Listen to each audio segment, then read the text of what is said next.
안녕하세요. 명지대학교 전자공학과 홍상진 교수입니다.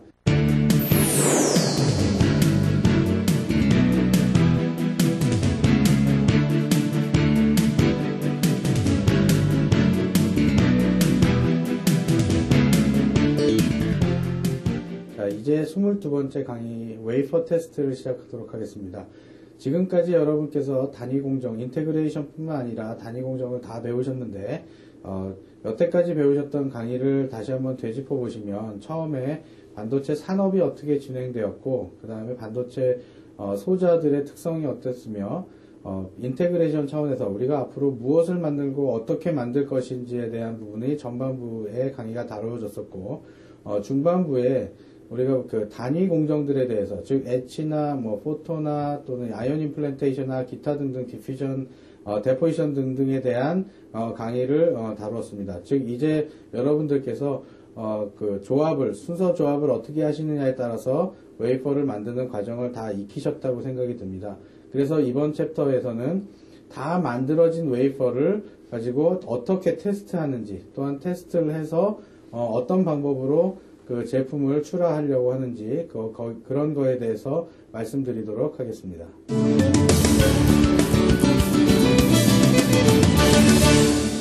자, 웨이퍼 테스트 강의를 시작하도록 하겠습니다. 자, 이번 챕터에서 제가 여러분들께 전달해 드리고자 하는 내용은 다음과 같습니다. 즉, 일렉트리컬 테스트.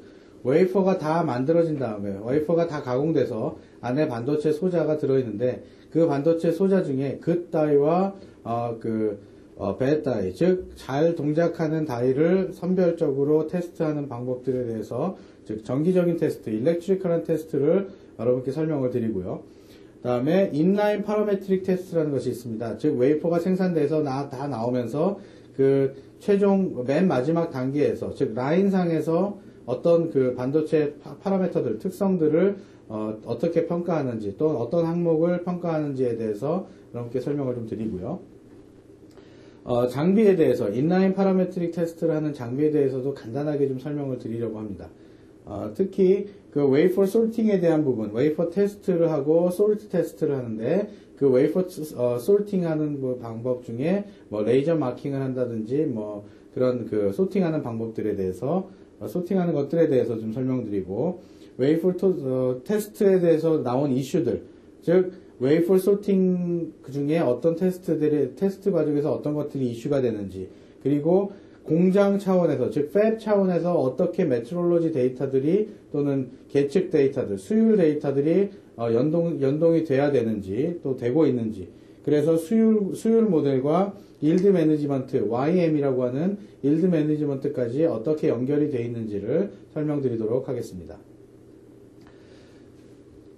자, 우선 웨이퍼 테스트 부분을 보면 the measurement of the electrical parameters, 즉 전기적인 어떤 요소들, 파라미터에 대한 측정이라는 것은 웨이퍼 상태에서 반도체 소자들이 얼마만큼 그 주어진 스펙에 잘 맞게 제작이 되었는지를 검사한다고 보시면 됩니다. 실제 가공이 되어 있는 그 웨이퍼들은 웨이퍼 안에 있는 소자는 매우 미세하고 미세한 소자들이 저 아래쪽에 있기 때문에 이제 비주얼로 눈으로 인스펙션을 할 수도 없고 그 절단해서 하는 파괴 검사를 하는 방법밖에 없는데 파괴 검사를 하게 되면 결국은 웨이퍼를 만들어 놓고 상품 가치가 없이 웨이퍼를 절단해야 되기 때문에 절단하기 전에 즉 절단해서 검사를 하기 전에 또는 다이싱을 하기 전에 검사를 하는 그런 방법들이 바로 일렉트리컬 테스트라고 얘기를 할 수 있습니다. 즉 일렉트리컬 테스트를 하는 거에 있어서 위에 왼쪽에 보시듯이 5가지 정도의 테스트를 거치는데 첫 번째는 IC 디자인 베리피케이션이라고 하는 것이 있고 두 번째는 인라인 파라메트릭 테스트라는 것이 있습니다. 세 번째는 웨이퍼 솔트라고 해서 프루브라고 하는 프루브 카드를 이용해서 또는 프루빙 스테이션에서 프루브 카드 칩을 프루빙하면서 칩이 다 정상적으로 동작을 하는지 그 다음에 전기적으로 도통하는지 뿐만이 아니라 어떠한 신호를 주었을 때 어느 정도의 신호가 나오는지 또한 일정한 로직을 테스트 연산을 수행했을 때 원하는 연산의 결과가 나오는지에 대한 테스트를 하는 것들이 바로 프루브 웨이퍼 소트가 되고요. 마지막으로 마지막 부분에 있어서 burn-in reliability라고 하는 것들이 있습니다. 그리고 파이널 테스트 부분이 있는데 burn-in reliability 테스트라는 것은 결국 가혹 테스트라고 해서 아직은 고장나지 않았으나 금방 고장날 그 확률이 있는 제품들을 미리 선별해내기 위해서 가혹한 테스트를 합니다. 즉 과도한 전압도 흘려주고 그 다음에 일정 기간 동안 사이클을 반복하기도 하는 그런 테스트를 통합니다. 즉 스테이지 오브 IC 매니팩처라고 하는 그런 부분들을 보면은 두 번째 칼럼에는 나와 있듯이 IC 디자인 베리피케이션이라는 것은 실제 생산하기 전에 디자인을 베리피케이션 하는 테스트가 있습니다. 즉 IC가 설계가 되어 있다면 실제 공정을 하기 전 단계에서 정말 디자인이 잘 되어 있는지, 잘못된 디자인으로 공정을 하게 되면 즉 디자인이 잘못됐기 때문에 원하는 아웃풋이 나오지 않는, 원하는 결과에 IC가 동작하지 않는 경우가 생기기 때문에 회로를 설계한 다음에 검증을 하고 레이아웃을 한 다음에 검증을 하고 그 다음에 모든 검증이 다 맞춰졌을 때 바로 공정에 들어가는, 그래서 단계가 프리 프로덕션이라고 하는 실제 제품을 생산해내기 전에 전 단계에서 IC 테스트를 하는 것이 한 단계가 있고요. 두 번째 인라인 파라메트릭 테스트라는 것은 웨이퍼 패브리케이션, 즉 웨이퍼가 만들어지면서 중간중간에 검사를 하게 되는 것들이 바로 인라인 파라메트릭 테스트가 되고, 그 다음에 웨이퍼 소팅이라는 것은 웨이퍼 레벨로 웨이퍼가 만들어지면서 다 만들어진 다음에 실제 전기가 잘 통하는지, 또한 그 오동작은 없는지, 정상적으로 작동하는지에 대해서 테스트를 하는 것입니다. 또 버닝 테스트라고 하는 것은 패키지가 된 다음에 IC 형태로 만들어서 패키지 소켓에 넣고 전압을 가하거나 일단 가혹 테스트라는 것이고요. 그 다음에 파이널 테스트는 제품을 출하하기 전에 파이널 테스트를 하고 레이저 마킹을 하고 그리고 제품을 출하하는 그런 테스트입니다. 마찬가지로 그 다음 칼럼에 있는 내용들을 보면 웨이퍼 또는 칩 레벨에서 단위의 웨이퍼 또는 칩 레벨에서 테스트가 이루어지고요. 또는 패키지가 된 칩이나 패키지가 된 칩 레벨에서 테스트가 이루어진다는 걸 보여줄 수 있습니다. 오른쪽의 칼럼을 보시면 어떠한 그 테스트인지 자세하게 설명이 되어 있고 제가 말씀드렸던 그런 내용들이 안에 담겨 있습니다.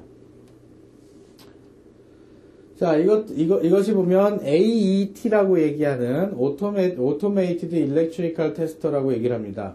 이 안에 부분에 웨이퍼, 왼쪽에 있는 부분에 웨이퍼가 로딩되고 프루브 카드가 있어서 각각의 웨이퍼의 위치에 따라서 테스트 패턴들이 있습니다. 테스트를 하고자 하는 칩들이, 그 로직이 심어 있는데, 그 프루브 스테이션이 그 칩을 프루빙을 한 다음에 칩을 찍고 일정한 로직 연산을 수행합니다. 그래서 테스트한 결과가 패스.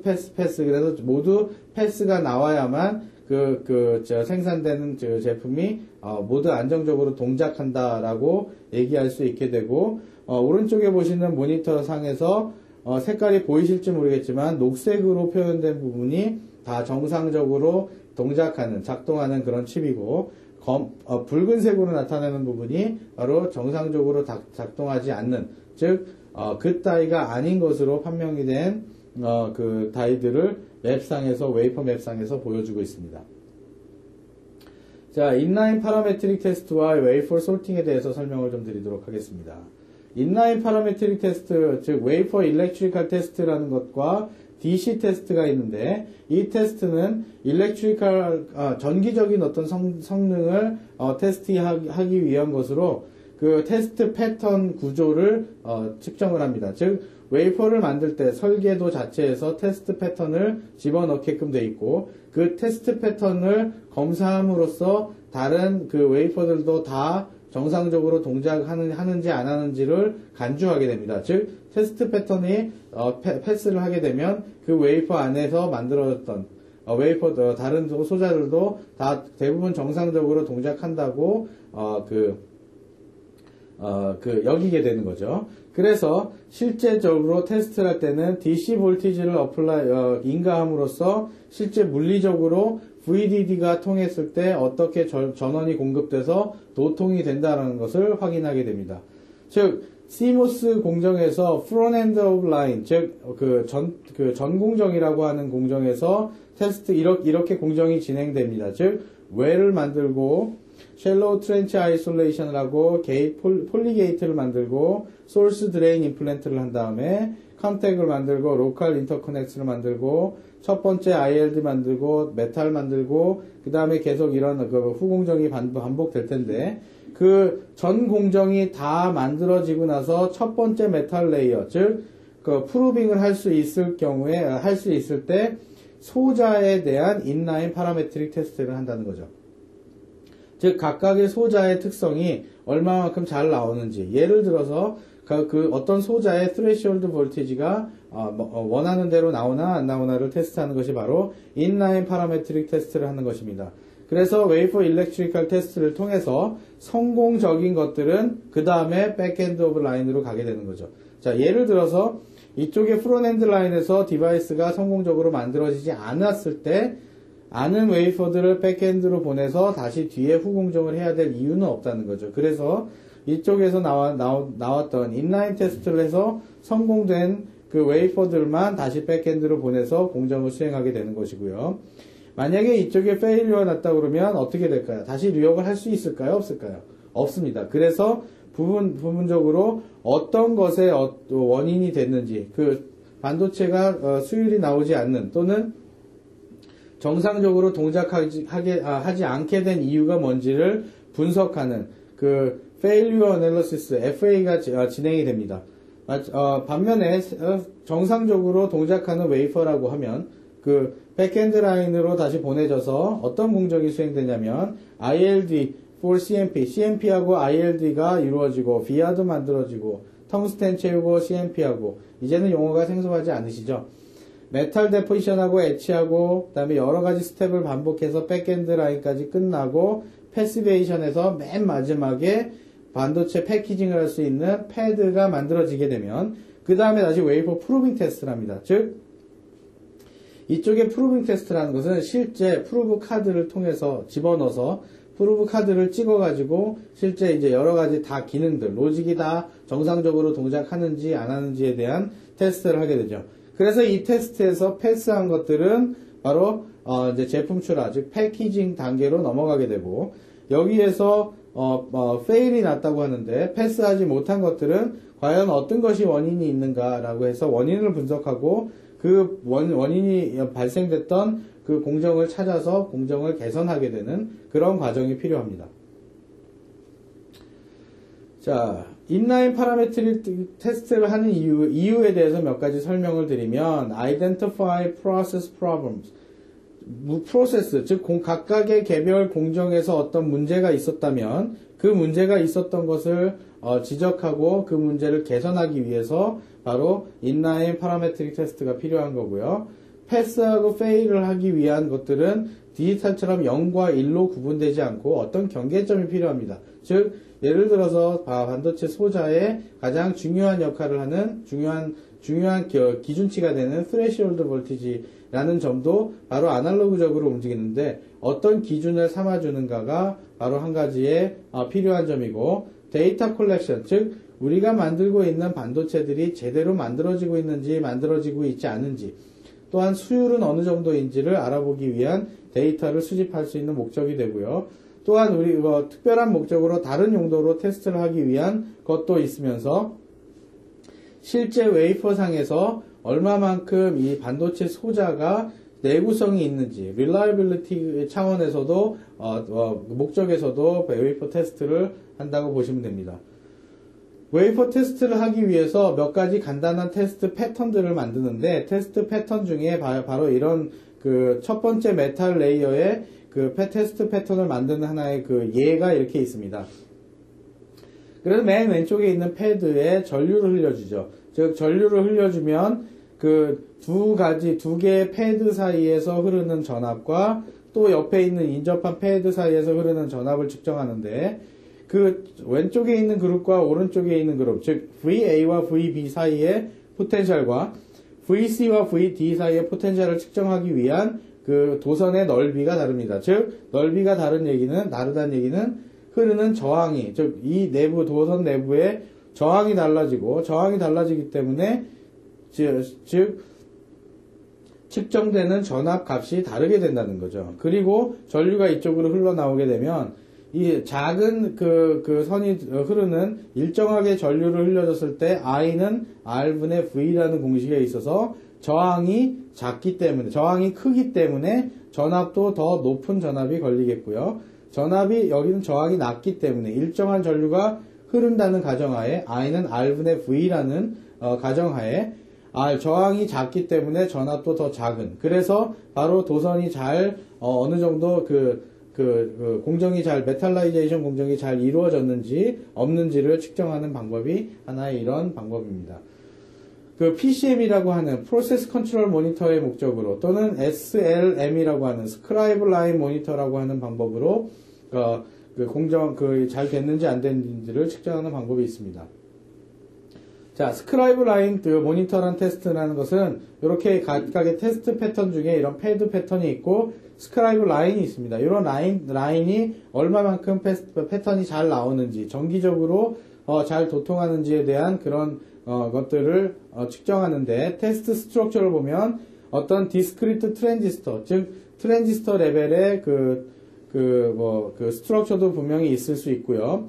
라인 위스를 다양하게 함으로써 서로의 같은 전류를 흘려줬을 때 그 전압이 다르게 측정되느냐, 즉 저항이 서로 다르게 나타나느냐를 볼 수가 있고요.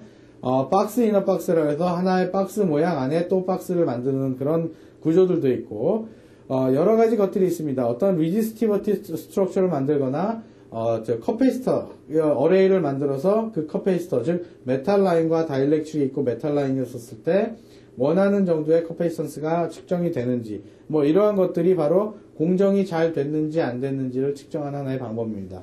자, failure measurement라는 것들을 보면 디스크리트 트랜지스터 레벨에서 측정을 할 때는 그 커런트의 리키지가 얼마만큼 있느냐, 즉 얼마만큼 누설 전류가 발생하느냐, 얼마만큼의 브레이크다운 볼티지가 있느냐, 예를 들어 PN 정션이 언제 파괴될 수 있느냐, 또한 threshold 볼티지가 어떠느냐, 또는 effective channel length가 어떠느냐. 즉 반도체 소자공학에서 여러분께서 하셨거나 또는 학습하시게 되겠지만 이런 effective channel length가 있습니다. channel length modulation에 의해서 실제 채널 길이가 어떻고 그로 인해서 threshold 볼티지가 어떻게 변화하느냐 등등을 볼 수가 있고요.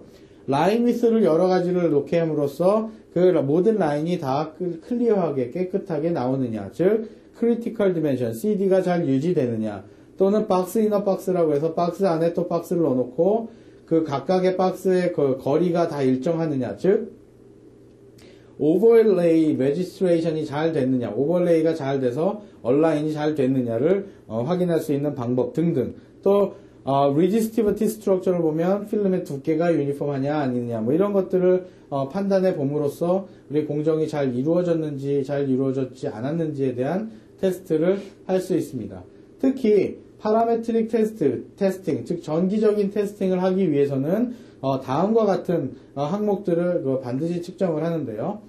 오픈 앤 숏 테스트를 합니다. 즉 오픈 앤 숏 테스트라는 것은 회로가 개방됐는지 아니면 쇼트가 됐는지, 즉 그 회로가 단락이 돼서 전기가 통하지 않는 경우에도 문제가 되고, 전기가 통하지 않아야 되는 부분에 전기가 통한다는 것, 즉 숏 테스트를 하게 되고요. G 숏 테스트는 게이트가 잘 구성이 됐는지, 즉 게이트의 전압을 흘려줬을 때 바로 게이트에 흘려준 전압이 सब스트레이트로 흘러가는지 아닌지를 알아보는 그런 테스트입니다. 즉 게일 옥사이드에 어떤 리크가 있는지를 볼 수 있는 테스트도 있고요. 게이트가 쇼트가 되지 않았나 하는 테스트를 볼 수도 있습니다. 그 다음에 BV 옥사이드라고 하는 브레이크다운 볼티지를, 옥사이드의 브레이크다운 볼티지를 측정하는 건데요. 그 옥사이드가 얼마만큼 게이트에 인가하는 전압을 견딜 수가 있는지, 다음에 드레인에 인가한 전류가, 세츄레이션 드레인에 인가한 전류가 언제 세츄레이션 되는지, 즉 세츄레이션 커런트를 측정을 합니다.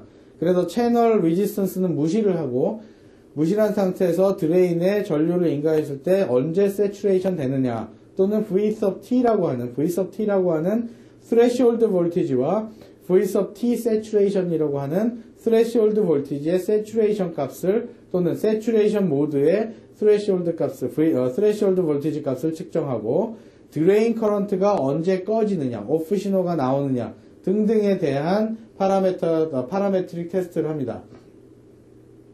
그 typical number of tests in program이라고 되어 있는데 보통 몇 번 정도 테스트를 하냐면 오픈숏은 한 두 번 정도, 그 다음에 이 ID saturation 같은 경우에는 16번 정도, 나머지 한 20번에서 16번 정도 반복해서 테스트를 하고, 메저먼트 레벨에서는 오픈이나 숏가 발생하면 go, not go의 형태로, 즉 더 이상 수정이 불가능하기 때문에 오픈이 나면 fail이고 또는 숏가 나면 fail입니다. 그래서 테스트에 통과하면 go가 되고 통과를 못하면 not go. 그래서 G와 NG의 차이로 테스트를 할 수 있고요. 그 다음에 다른 것들은 그 각각의 디자인 스펙에 의한 레벨이 있습니다. 예를 들어서 게이트 옥사이드가 1피코 암페어 정도의 누설 전류를 허용한다라는 기준이었다면 그 기준 이내치를 만족시켜야 되는 그런 범위들이 있고, 일반적으로 지금 오른쪽에 나와 있는 값들은 0.18 마이크론 테크놀로지에 사용되는 로직 디바이스에서 제시되는 그런 값들입니다. 그러나 이 값들은 절대적인 값이 아니라 회로 설계에 따라서 변화가 일어날 수 있는 값이므로 그때그때 회로에 따라서 변경될 수가 있다는 점도 여러분께 말씀드립니다. 자, interpreting parametric data라고 되어 있는데, 이 parametric data를 측정함으로써 어떤 것들을 우리가 알아볼 수 있는지, 즉 VTH라고 하는 threshold voltage를 측정하기 위해서는 게이트에 이렇게 전압을 인가하고 그라운드에 접지를 연결시켜줘서 게이트에 언제 턴온이 되는지, 반면에 게이트가 언제 채널이 언제 생성되는지에 따라서 알아볼 수가 있고요. 또 VDD에 따라서 전압을 인가하는데, 즉 일렉트론들이 소리스에서 드레인으로 움직이고 채널이 형성되게끔 캐리어들이 움직이게끔 조건을 만들어주고, 게이트에 전압을 쭉 인가하게 되면 채널이 형성되는 시점에서 바로 드레인에 전류가 흐르게 되죠. 그러면서부터 이때 스레시홀드 볼티지는, 즉 채널이 형성되는 전압은 몇 볼트다라고 측정을 할 수 있게 되는 겁니다. 인라인 파라미터 테스트 장비를 보면 실제 이런 프루브 카드라는 것이 있습니다. 이런 프루브 카드가 있고, 프루브 카드에는 요 다이 하나가 딱 측정될 수 있게끔 그 안에 구멍이 하나 있습니다. 그래서 구멍 옆쪽으로 보면 그 핀이 굉장히 많이 나와 있죠. 그래서 패드에 따라서 256개의 핀이 나와 있는 경우도 있고, 때에 따라서는 핀의 개수는 프루브 카드 또는 테스트를 하고자 하는 칩에 따라서 다 다양하게 다르게 나타나지만, 이 웨이퍼 스테이지의 XYZ 로테이션에 포지셔닝을 하고 프루브 카드를 이렇게 위에서 아래로 내립니다.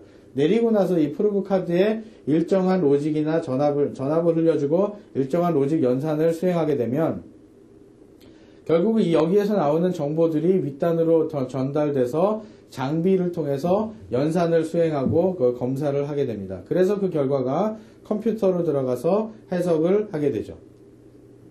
이게 바로 프루브 카드의 하나의 그림이고요. 요 프루브 카드의 요 부분이 바로 칩이 하나가 프루브 테스팅이 될 부분이고, 그 안에 보면 이렇게 작은 미세한 팁들이 나와 있습니다. 그 프루브 팁들이 바로 요 팁이 바로 웨이퍼의 실제 칩의 패드에 얹혀져서 여기에 전기를 흘려주고 흘려주지 않게 되죠. 물론 이 팁들은 약간의 어떤 스프링 같은 텐션이 있어서 지그시 눌러줄 수 있는, 기계적으로 지그시 눌러줄 수 있게끔 설계가 되어 있습니다. 그냥 여담으로 말씀드리지만 PCB 위에 프루브 카드를 만들어 놓은 거지만, 이 프루브 카드 중에 제가 알고 있기로 가장 비싼 모델, 값이 많이 나가는 모델 자체가 한 장에 8천만원 정도 하는 것으로 알고 있습니다. 즉 요만한 카드 한 장이 8천만원 정도 한다. 그리고 소모품이기 때문에 한 달 정도 프루브를 계속하면 프루브 팁이 부러지거나 무뎌지거나 낡아져서 또 팁을 교체해야 되는, 그래서 테스트가 그냥 우리가 생각하는 그냥 공정만이 중요하고 테스트는 중요하지 않다가 아니라 공정이 중요하고 테스트도 못지않게 중요하다라는 점을 말씀드리고자 합니다.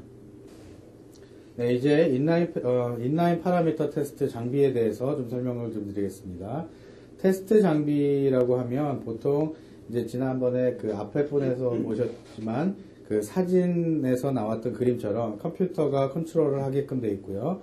이 안에 보면 큰 장비 안에 장비 캐비넷이라는 부분에 어떤 계측기 유닛이 달려있는 캐비넷이 있습니다. 그 안에 보면 계측기 안에 테스트 컴퓨팅 유닛이라고 되어 있는 부분이 있는데 이 안에 디지털 시그널을 다루게 되어 있고요.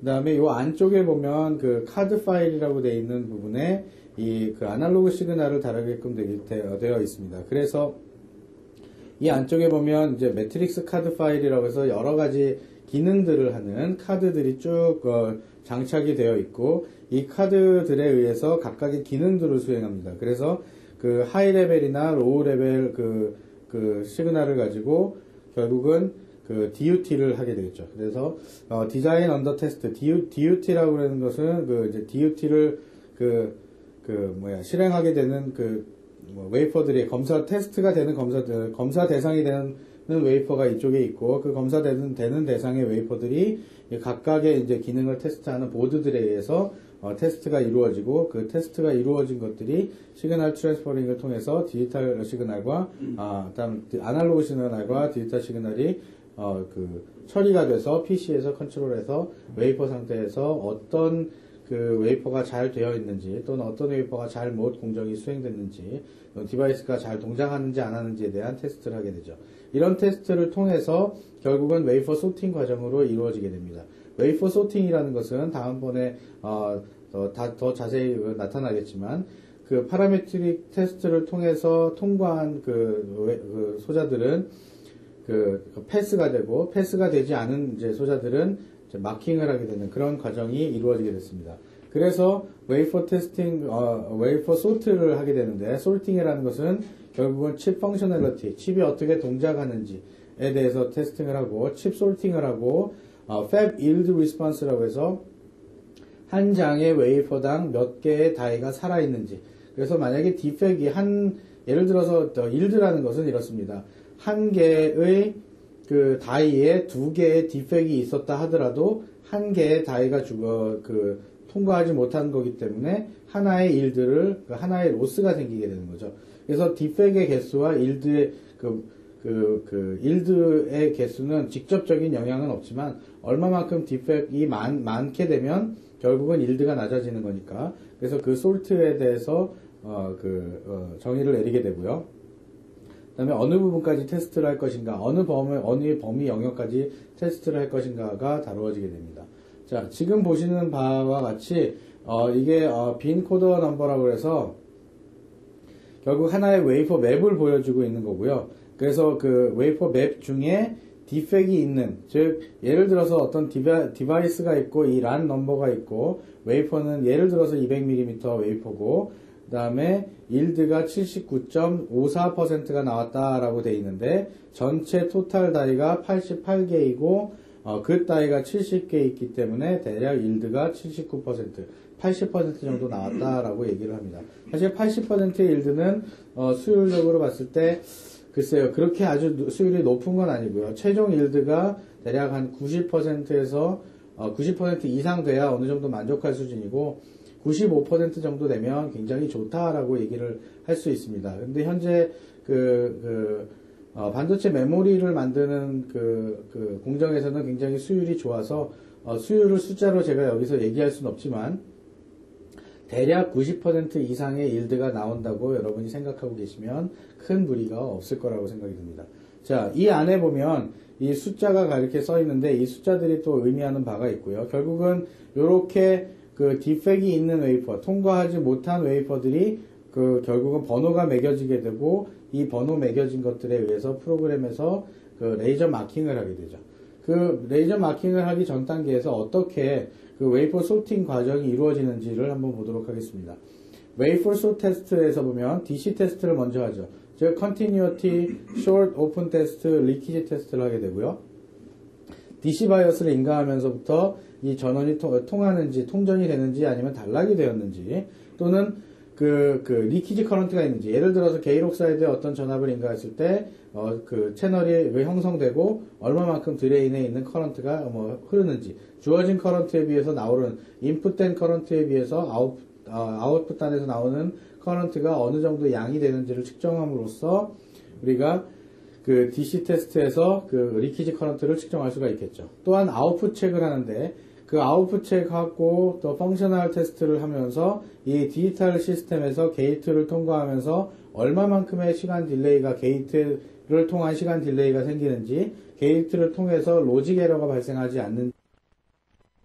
발생하는지에 대해서 테스트를 하게 됩니다. 그런데 구현되어 있는 로직을 전부 다 테스트를 할 수는 없기 때문에 어떤 기능을 할 수 있는 대표적인 로직을 구현해 놓고 그 로직에 따라서 그 간단하게 테스트해 볼 수 있는 것들을 우리가 테스트 베드를 구현한다고 하죠. 그래서 노드가 1, 2, 3, 4 노드가 있고요. 그 다음에 여긴 버퍼니까 1번의 노드가 있고 2번의 노드가 있고 버퍼 노드가 있고 3, 4번 노드가 있다면 5, 6, 7, 8 각각의 노드에서 타이밍 시퀀스를 매칭을 시킨다든지 로직의 아웃풋을 본다든지 그래서 그 결국에 각각의 노드에서 나오는 값들이 정해진 시간에 또는 주어진 시간 동안에 그 결과가 나오는지를 확인하고 주어진 시간 안에 정확한 값이 나오는지를 또 확인하게 되는 그런 기능 테스트를 하게끔 되어 있습니다. 자, 테스트에서 나오는 이슈들이 있는데요. 결국 웨이퍼 소팅을 통해서 이슈들이 나오는데 토탈 테스트 타임, 즉 반도체를 만드는 과정이 굉장히 중요하고 준비하는 과정 중요하고 만드는 과정도 중요하지만 테스트를 해서 제품의 완성도를 높이는 과정이 또한 못지않게 중요합니다. 그런데 그 테스트를 하는 과정에 시간이 너무 많이 걸린다면 그래도 그것도 문제가 발생하는 거고요. 또한 테스트를 너무 적게 해서 불량품이 자꾸 판매가 된다면 그것도 기업의 입장에서는 굉장히 어려운 곤란한 상황을 만들어내기 때문에 가장 어떤 것이 적절한 테스트 루틴이고 어떠한 것이 가장 적합한 테스트를 위한 개수, 테스트를 하는 칩의 개수인지를 정하는 것도 굉장히 중요합니다. 또한 폴트 모델을 만드는 것은 무엇보다 중요합니다. 예를 들어서 반도체 공정상에서 만들어진 어떤 패턴, 그 칩들이 폴트를 만들어낸다는 것은 사실 그 폴트에 대한 분류를 해낼 수 있는 것입니다. 그래서 예를 들어서 반복적으로 어떤 특정한 폴트가 많이 발생을 한다면 그 특정한 많은 폴트가 발생하는 것들을 공정상으로 거꾸로 찾아가 보면 그 공정이 문제가 있다든지 아니면 뭐 장비가 노후화됐다든지 여러 가지 기타 등등의 문제가 있는데 그런 폴트들을 발생시키는 거에 대한 어떤 수학적 모델이나 아니면 그 구분을 할 수 있는 분류를 지을 수 있는 모델을 만들어 놓고 그 모델에 따라서 적합도를 테스트하는 것이 또한 테스트에서 중요한 역할 중에 한 가지입니다. 또한 IDDQ 테스팅이라고 했는데 드레인에 일정하게 전류를 흘려주고 그다음에 그 세츄레이션 되는 또는 일정하게 그 안정된 전류를 테스트하는 그 IDDQ 테스트가 있고요. 그 다음에 가드 밴딩이라는 것이 있는데 뒤에서 좀 설명을 좀 드리도록 하겠습니다. 그 웨이퍼 솔트라는 부분이 있는데요. 웨이퍼 솔트의 일드를 한번 생각을 해볼게요. 웨이퍼 솔트의 일드 차원에서 보면 일드와 스루풋의 개념이 굉장히 중요해지는데 맨 마지막 강의에 이제 웨이퍼 그 반도체를 생산하는 거 테스트를 마치고 나서 공정을 제어하고 관리한다는 개념의 어떤 프로세스 컨트롤을 제가 설명을 드릴 겁니다. 그때 또 일드와 또는 트루풋이라는 개념이 나오는데 트루풋이라는 것은 어떤 생산량입니다. 그래서 일정하게 이게 잘 흘러가느냐, 단위 그 웨이퍼가 어떻게 얼마만큼 많은 양이 생산되느냐에 관계가 있는 것이 트루풋이라면 일드는 수율입니다. 즉 얼마만큼의 생산을 해서 많은 것이 살아있느냐, 즉 90%의 수율이다 그러면 10장의 웨이퍼를 가공을 했을 때 9장이 만약에 성공적이면 90%의 수율이라고 얘기할 수도 있지만 수율이라는 차원에서 보면 다이 차원에서 얘기를 하는 것이 맞습니다. 그래서 수율이 100개의 다이 중에 몇 개의 그 다이가 만들어지느냐가 사실은 수율이라고 공정 수율이라고 얘기할 수가 있고 그래서 일드라는 것을 다시 한번 설명을 드리면 어떤 일드에 대해서 영향을 미치는 인자에 대해서 제가 몇 가지 설명을 간단하게 좀 드릴까 합니다. 자, 일드라는 것은 얼마만큼 많은 다이, 즉 100개의 다이에서 몇 개만큼 성공을 하느냐, 즉 그 다이가 나오느냐라고 말씀을 드렸는데 일드가 웨이퍼 사이즈가 커지면 커질수록, 즉, 대면적으로 갈수록 사실 일드가 떨어지게 됩니다. 원래 그 웨이퍼 사이즈를 크게 한 것은 생산량, 즉, 많은 양을 생산하려고 웨이퍼 사이즈를 크게 했는데, 웨이퍼 사이즈를 크게 하면 크게 할수록 반도체 공정의 특성상, 즉, 특히 그 넓은 면적에 모두 유니폼하게 만족시켜야 되는, 공정이 이루어져야 되는 그런 특성 때문에 웨이퍼가 커지면 커질수록 공정 수율은 낮아지게 됩니다. 그래서 그 공정 개발을 하시는 분들이 굉장히 많은 노력을 기해서 웨이퍼 대면적 사이즈에서도 수율이 나올 수 있게끔, 즉 특히 90% 이상의 수율이 확보될 수 있게끔 많은 노력을 하고 계시죠. 다음에 increase die size. 다이 사이즈가 커지면 커질수록 수율이 떨어집니다. 자, 그 말은 무슨 얘기냐면 하나의 다이가 커지면 커질수록 먼지 등 파티클들이 앉을 수 있는 가능성이 많아지죠. 그래서 하나의 다이에 그런 파티클이 앉아서 쇼트가 됐다라고 하면 훨씬 더 그 다이가 죽을 수 있는, 다이가 죽어서 그 다이가 되지 않을 수 있는 가능성이 많아지죠. 여러분께서 생각해 보시면 상대적으로 다이가 예를 들어서 1cm, 1cm짜리의 다이가 있다라고 하는 것과 1cm하고 50mm, 즉 50mm에 1cm 바이 0.5cm짜리 다이 두 개가 있다고 생각하셨을 때 먼지가 하나 떨어져서 1cm짜리 다이가 죽는 거하고 0.5cm 곱하기 1cm짜리 다이가 두 개 있을 때 둘 중에 하나의 먼지가 떨어지는 거하고 수율은 분명히 다이가 클수록 더 영향이 미쳐진다. 즉 수율이 낮아진다라는 것을 여러분이 아실 수 있을 겁니다. 그래서 여러 가지 측면에서 반도체 소자의 크기를 줄이고 있고 반도체를 더 조밀하게 만들려는 이유가 생산성을 좋게 하려는 한다고 얘기를 했는데 그 생산성이 바로 여기 수율에서 연관되는 부분이라고도 할 수 있습니다. 그 다음에 increase in number of process step, 즉 프로세스 스텝이 너무 많아지면 많아질수록 수율이 낮아진다는 거죠. 왜냐하면 반도체라는 공정이라는 것은 모든 연속된 공정이 다 성공적으로 이루어져야 되는데 그 성공적으로 이루어지는 과정 속에 오버레이라고 하는, 즉 밑에 레이어와 위에 레이어를 맞추어 가야 되는 그 공정들이 필요합니다. 그런데 예를 들어서 비아홀 얼라인먼트가 잘못되어 있다면 저항 성분이 증가할 수 있겠죠. 예를 들어서 메탈 라인이 있고 비아가 있어서 정확하게 그 메탈 라인 위에 안착이 돼야 되는데 약간 이렇게 어긋나게 빗나가게 그 비아가 형성이 되면 이로 인한 저항성이 증가하겠고, 저항이 증가한 것들이 한 개의 비아만 저항이 증가하신 것이 아니라 그 다이에 있는 모든 비아의 저항이 증가하게 되겠죠. 그럼으로써 전기적인 파라메트릭 테스팅을 했을 때 원하지 않는 다이가 나올 수 있고 그 안에 있는 웨이퍼 안에 있는 다이 모두가 디펙티브한, 즉 수율에 영향을 미칠 수 있는 다이로 만들어질 수 있는 가능성이 있기 때문에 스텝이 증가하면 증가할수록 일드가 낮아질 수 있는 현상이 생기죠. 그래서 가급적이면 어떻게 하면 마스크의 수를 줄일 수 있을까가 공정에서 성공할 수 있는가에 대한 관건이라고도 얘기할 수 있습니다.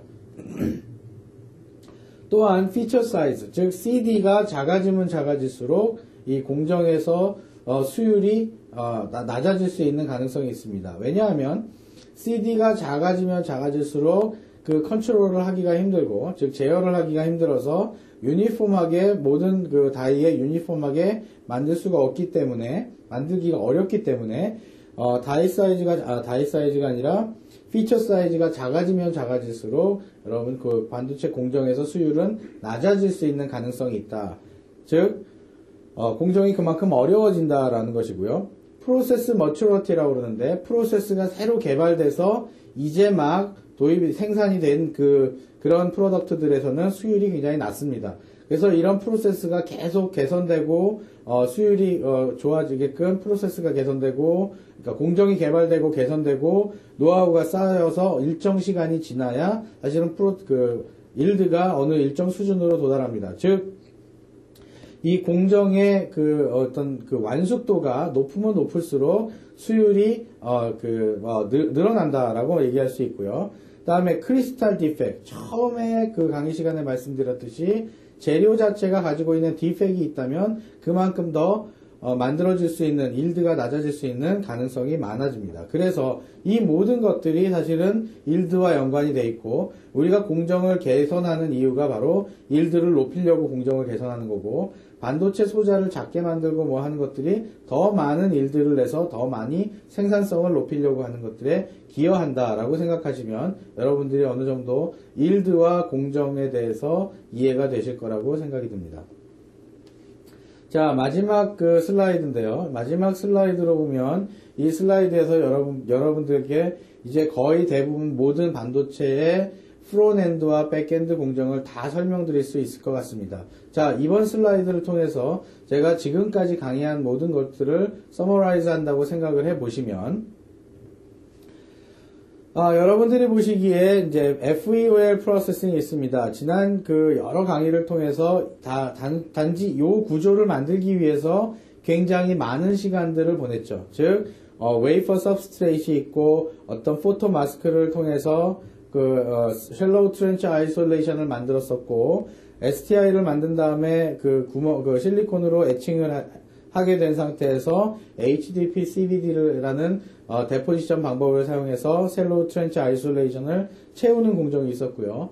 그 다음에 트윈웰 시스템에서 오른쪽에 있는 N웰과 왼쪽에 있는 P웰을 만들기 위해서 두 번의 포토리서그래피를 했었죠. 즉, 왼쪽을 가려놓고 오른쪽에 N웰을 만들고, 즉, N웰에 아이언 임플란테이션을 해서 웰을 형성하고, 오른쪽을 포토리서그래피로 가려놓고, 포토 리지스트로 가려놓고, 왼쪽에 P타입의 그 아이언 임플란테이션을 해서 이온 주입을 해서 웰을 형성시켰던 거 기억나실 겁니다.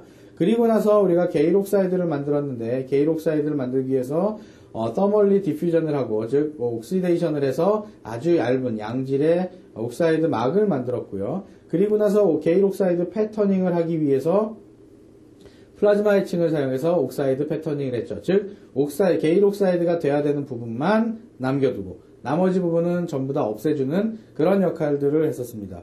그리고 나서 게일 옥사이드 패터닝을 하고요. 즉 게일 옥사이드는 폴리실리콘으로 만든다고 말씀을 드렸었고, 폴리실리콘으로 게일 옥사이드만 만들 수 없기 때문에 전체 모든 면적의 모든 웨이퍼에 폴리실리콘을 데포지션 한 다음에 그 포토리지스트로 패터닝을 해서, 즉 다른 마스크를 써서 패터닝을 해서 필요가 없는, 즉 게이트가 아닌 다른 위치에 있는 폴리실리콘들은 전부 다 에치가 되고 가운데 남아있는 게이트만 남겨둘 수 있게끔 포토리지스트 패터닝을 하고 다시 플라즈마 에칭을 했었죠. 이럴 때 플라즈마 에칭을 할 때 보통 폴리실리콘을 에칭하기 위해서 플로린 계열의 가스를 쓰기도 한다고 말씀을 드렸고요. 또한 트렌치 에칭을 사용하기 위해서 또는 클로린 계열의 또는 HBr 같은 브로마인 계열의 가스를 사용할 수도 있다라는 얘기 말씀드렸었습니다. 그리고 나서 이제 그 게이트가 만들어진 다음에 소스하고 드레인을 정의하는 영역이 있었죠. 즉 N웰에는 P타입의 이온들을 주입해줘서 PN 정션을 형성시켜서 PMOS, P타입의 MOSFET를 만들었고, 그 다음에 왼쪽에 있는 P웰에서는 N타입의 어떤 그 이온들을 주입해서, N타입의 이온들을 주입해서 소스하고 드레인을 형성시켰죠. 물론 이 중간 과정에 그 옥사이드로 사이드를 만들고 LDD라고 하는 라이틀리 도프트 드레인을 만들어서 쉘로우 정션을 만들고 또 그다음에 디퍼 정션을 만들고 하는 과정들도 있었는데 그것들은 제가 지금 다시 리뷰를 해드렸습니다.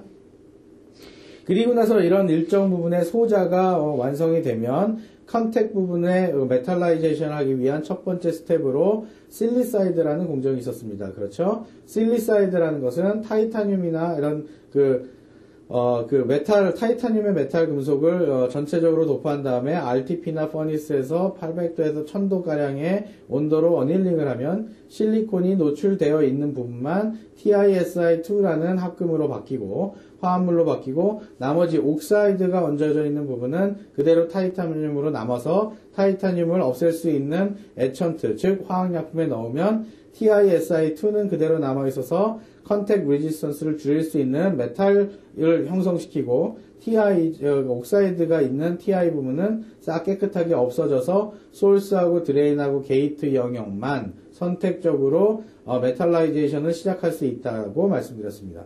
그런 이후에 Li 옥사이드라고 해서 로컬 인터커넥트 옥사이드라는 것을 데포지션했죠. 물론 이때는 게이트가 이렇게 올라와 있는 모양이기 때문에 옥사이드를 데포지션을 하면 STI 부분과 게이트의 부분에 폴리게이트 부분의 단차가 높아지기 때문에 충분히 두껍게 데포지션 하고 나서 CMP로 폴리싱을 한다고 말씀드렸습니다.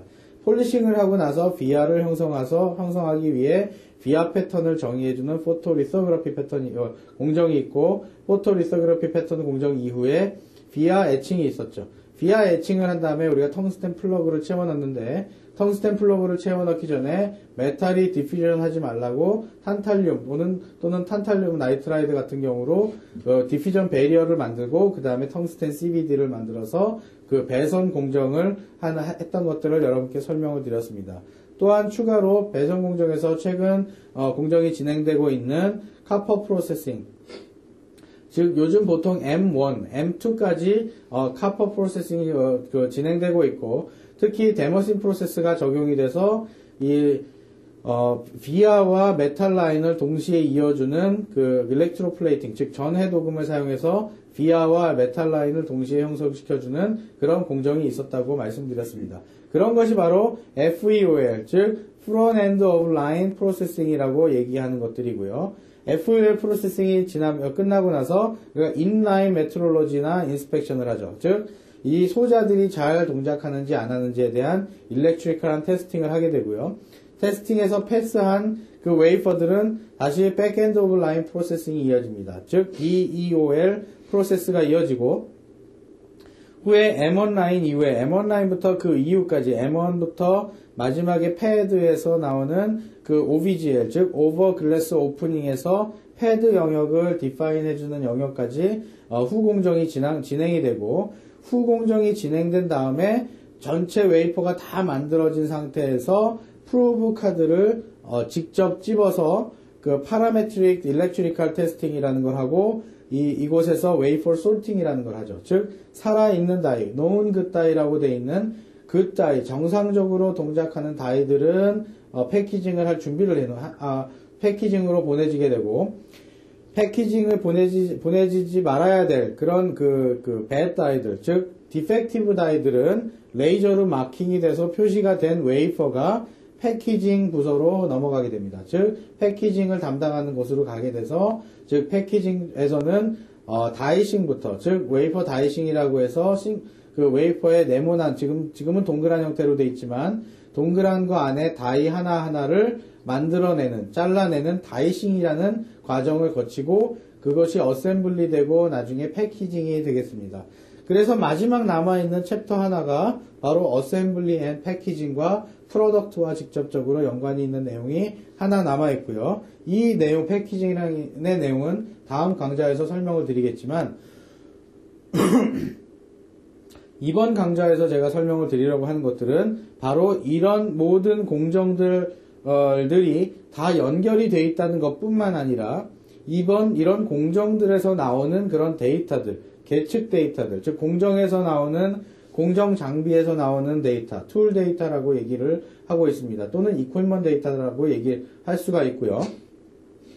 또는 이런 공정을 하기 위해서 사용된 장비에 부착되어 있는 센서 데이터도 있습니다. 즉 이런 그 장비 데이터, 툴 데이터와 센서 데이터가 이런 데이터 웨어하우스 시스템의 그 데이터 매니지먼트 시스템으로 저장이 되고요. 이런 공정을 통해서 만들어진 장비의 정기적인 테스트를 인라인 메트롤로지하고 인스펙션을 했던 그런 데이터들이 바로 데이터베이스에 저장이 되고요. 백엔드 오브 라인 프로세스에서 만들어지는 공정 데이터들이 바로 장비 데이터나 공정 데이터들도 저장이 되고, 테스팅에서 일드 데이터까지 이쪽으로 저장이 됩니다. 그리고 마지막에 어셈블리 패키징은 저장이 되지는 사실은 않지만 일부의 그 프로덕트에 대한 군들은 저장이 됩니다. 즉 데이터 매니지먼트 시스템에서 FEM 레벨에서 보면 work in process 데이터가 있고요. 즉 work in process라는 것은 현재 진행이 되고 있는 in process, 프로세스가 진행되고 있는 그런 그 정보를 가지고 있는 데이터 또는 프로세스 데이터, 레시피도 있을 수 있고 공정상의 어떤 메인터넌스 데이터가 필요할 수도 있고 또는 장비의 특성을 나타내는 데이터가 될 수도 있고요. 또한 프로덕트 데이터라는 것은 이 제품에 대한 이 파라메트릭 일드리 테스트를 통해서 얼마만큼의 수율이 있었고 문제가 있었다면 어떤 공정에 문제가 있었는지에 대한 그런 모든 정보들이 DB 안에 구축이 됩니다. 자, 이런 데이터베이스 안에 구축이 된 정보들은 어느 쪽으로 활용이 되냐면 SPC라고 얘기하는 Statistical Process Control이 있습니다. 즉 통계적인 공정 제어인데요. 통계적인 공정 제어라고 해서 이 어떤 그 공정을 하기 위한 목표치, 즉 평균치가 있고 평균치보다 상회하거나 하회할 때 어떤 그 경계선들을 만들어 놓는 겁니다. 그래서 이 경계선보다 넘어가게 되면 공정이 잘못됐다 또는 밑으로 아래로 내려가도 공정이 잘못됐다라는 것을 정의해두는 바로 SPC라는 그 프로세스 컨트롤을 할 수 있는 방법이 하나 있습니다. 또한 디펙트 인스펙션 부분에 있어서 어널리시스를 하는데 문제가 생겨서 다시 리젝된 데이터가 있다면 리젝된 웨이퍼가 있다면 그 리젝된 웨이퍼가 왜 리젝이 됐는지 원인들을 공정이나 또는 메트롤로지 데이터들을 끄집어 와서 그 실제 샘플을 디캐핑이라고 하는데 샘플을 다 뜯어서 열어서 반도체 소자가 어떻게 돼 있는지 어떤 문제가 있었는지에 대해서 파악을 하고 그 파악을 하는 용도로 사용이 됩니다.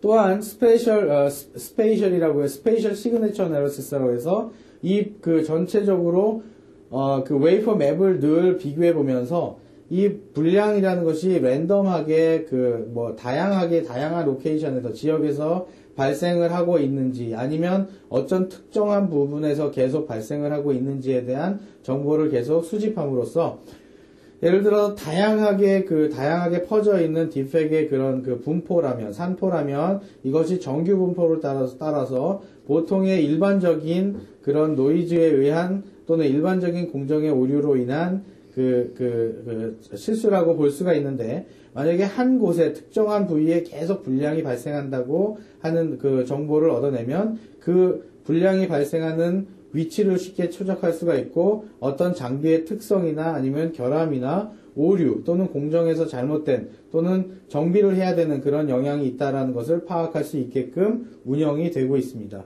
또한 엔지니어링 어널리시스라고 해서 이 작업을 하는 즉 이런 반도체를 주로 생산하는 그런 일을 담당하는 사람들이 아닌 이런 분석이나 장비를 원인 분석을 하고 찾아내고 더 개발을 하는 그런 엔지니어링에 있는 사람들이 그런 데이터를 들여다보고 개선사항을 찾아서 공정에 반영하고 수율을 향상시킬 수 있는 모든 방법의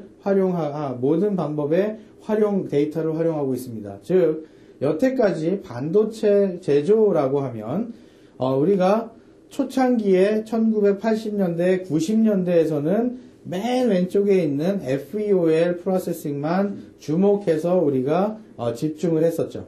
즉 배선 공정도 많지 않았고 반도체 소자의 특성을 개선하는 것이 주 목적이었다면 1990년대부터는 그 소자를 만들어지는 것이 복잡했고 그래서 두 단계로 나누어서 즉 FEOL이라고 하는 Front End of Line 즉 어떤 반도체 한 라인에서 앞부분이라고 전공정이라고 정의를 하게 됐고 후공정이라고 또 다시 정의를 하게 됐고 전공정과 후공정 사이에 특별한 경계점 즉 소자냐 배선이냐라는 것을 경계 사이에 두고 한 번에 검사를 추가하게끔 돼 있죠. 그래서 전공정을 수행하고 검사를 하고 후공정을 수행하는 그런 과정이 1990년대에 주로 많이 있었습니다. 물론 1990년대 중반에는 반도체라는 것의 수율이 굉장히 낮았기 때문에 우리가 전자제품의 가격이 상대적으로 그만큼 많이 비쌌죠.